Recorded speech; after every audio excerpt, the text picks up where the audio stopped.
Hello, I'm Dr. Prabhat Reddy Lakkireddi. I'm the Clinical Director in Sports Injuries, Arthroscopic and Robotic Joint Replacements at Yashoda Hospital in Hitec City.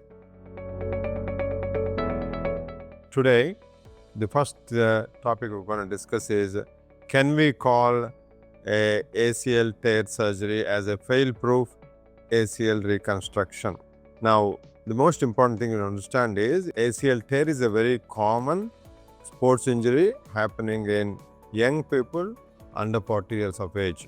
The reason for it is people now we see in Hyderabad, we have people who play aggressive sports and without any proper warm-up and strengthening, they go and play an aggressive game. So results in the ACL tear. Now what we have developed in the last 11-12 years is nothing new. We select our patient properly and we do a ACL reconstruction using either quadriceps tendon or your hamstring tendon, and we internally brace it. So we make our ACL 3 times stronger than the natural one.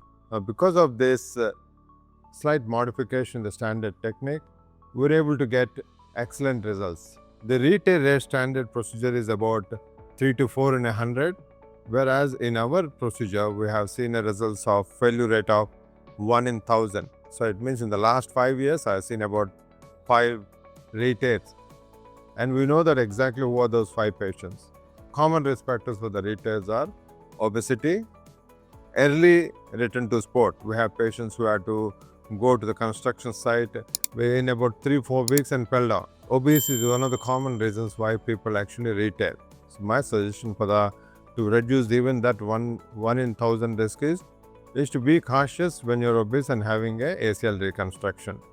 With that, your re-tear rate will be 1 in 1000, not more than that. So that's why we call this as a fail-proof ACL reconstruction. This is not a standard, we say fail-proof. It's a fail-proof because of my results of ACL reconstruction. Thank you.